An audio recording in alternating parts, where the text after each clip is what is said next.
अगला क्वेश्चन देखिए तो 23 नंबर लास्ट क्वेश्चन है इस एक्सरसाइज का। कह रहा है किसी वृत्त की दो जीवाओं में से बड़ी छोटी की अपेक्षा निकटतम होती है। अब देखिए कहने का मतलब क्या है, जैसे एक वृत्त हो गया और वृत्त में दो जीवाएं खींच लीजिए। हम लोग इसमें दो जीवा ले लेते हैं, ठीक है। एक यहाँ पे ले लेते हैं, यहाँ पे, ठीक है, ये हो गई।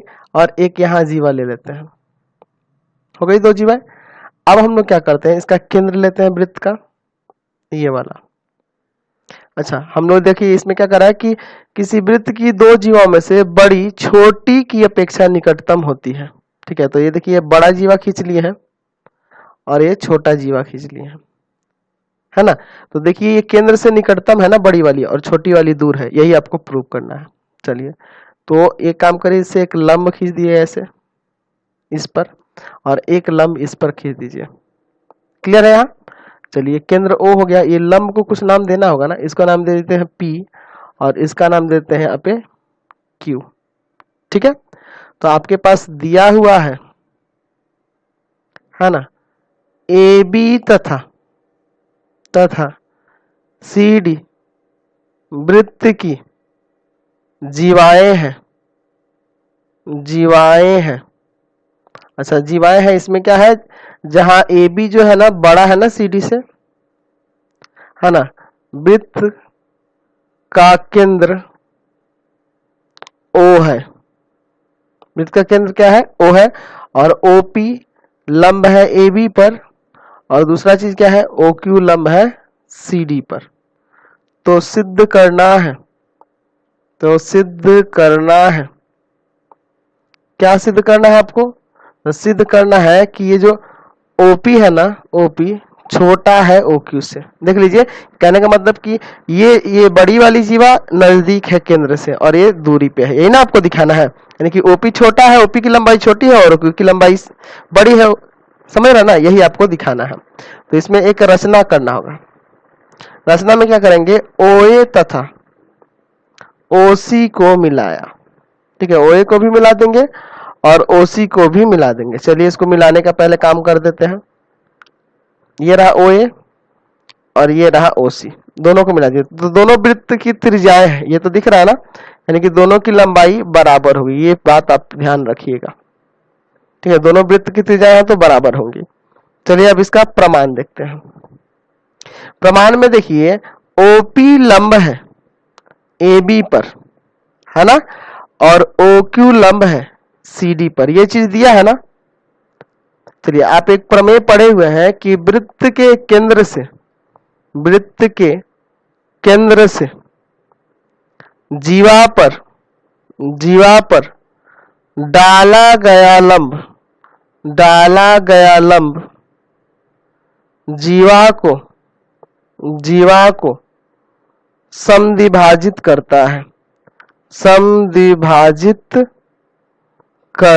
है, ठीक है। तो यानी कि ये जो आप कह सकते हैं AP ये BP के बराबर है, या ऐसे भी कह सकते हैं कि AP जो होगा ना हाफ हो जाएगा AB का, और CQ जो होगा ना ये हाफ हो जाएगा CD का, होगा ना।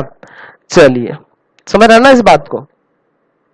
अब आपके पास चूंकि आपके पास दिया हुआ है AB जो है बड़ा है किससे, CD से। देख लीजिए ऊपर दिया है ना, AB जो है बड़ा है CD से। तो अगर हम बात करें 1/2 दोनों तरफ गुना कर दें तभी बड़ा होगा, मतलब हाफ ऑफ AB बड़ा हो जाएगा ना हाफ ऑफ CD से। 1/2 से गुना किए हैं, गुना करने पर, समझ गए।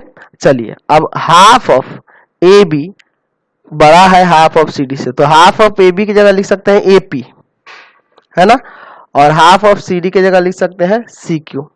यानी कि अब यहां से आपको ये हो गया कि AP बड़ा है CQ से, ठीक है। अच्छा OA बराबर OC हो जाएगा ना, वृत्त की त्रिज्याएं तो बराबर होगा ना। चलिए ये आपको तो पता चल गया, वृत्त की त्रिज्या है तो बराबर हो जाएगा। अच्छा एक और काम का है, यहाँ पे ऊपर यहाँ पे चाहे लिखना कि AP स्क्वायर बड़ा है CQ स्क्वायर से, तो ये भी तो कोई दिक्कत नहीं है ना, दोनों तरफ वर्ग कर दिए। चलिए आगे काम करेगा इसलिए कर रहे हैं। इसमें भी वर्क करिए, यहाँ भी लिखना चाहे तो लिख सकते हैं, दोनों तरफ वर्ग करने पर, वर्ग करने पर, तो यहाँ हो जाएगा OA स्क्वायर और इधर हो जाना है OC स्क्वायर। अच्छा इस त्रिभुज में देखिएगा, इसमें किसमें, AOP में, इसमें तो अगर OA स्क्वायर की बात करते हैं कर्ण होगा, तो कर्ण बराबर हो जाएगा AP स्क्वायर, लंब का स्क्वायर प्लस आधार का स्क्वायर होगा ना। और इधर OC की बात करेंगे तो इस त्रिभुज में देखिएगा COQ में, तो यहाँ हो जाएगा CQ स्क्वायर और प्लस में OQ स्क्वायर हो जाएगा ना। अब देखिए AP स्क्वायर बड़ा है CQ स्क्वायर से ना, यानी कि अगर इसको और इसको हटा दिया जाए, आप देख लीजिए सिंपल सी बात है, ये बड़ा है और ये छोटा है, इसका मतलब ये बड़ा होगा, ये छोटा होगा और ये बड़ा होगा। ऐसा यही पता चला ना, ये बराबर होने का मतलब यह है, यानी देखिए इन दोनों का सम बराबर है, और चूंकि आपके पास दिख रहा है कि यहाँ AP स्क्वायर जो है बड़ा है CQ स्क्वायर से, अगर AP स्क्वायर CQ स्क्वायर से बड़ा है तो इन दोनों को हटाइएगा तो यहाँ से एक रिलेशन बन जाएगा कि OP स्क्वायर छोटा हो जाएगा OQ स्क्वायर से, क्योंकि अगर ये छोटा है और ये बड़ा है तो अब इसमें ये बड़ा होगा और ये छोटा होगा, तभी ना जोड़ के बराबर हुआ है। चलिए अब इसलिए दोनों तरफ से वर्ग हटा दीजिए, तो इसलिए OP जो होगा छोटा हो जाएगा OQ से, ये आपका प्रमाणित हो गया, समझ गए। अब चलते हैं आगे, हम लोग कुछ थ्योरम है उसको देख लेते हैं और उसके बाद एक्सरसाइज में चलेंगे, ठीक है। चलिए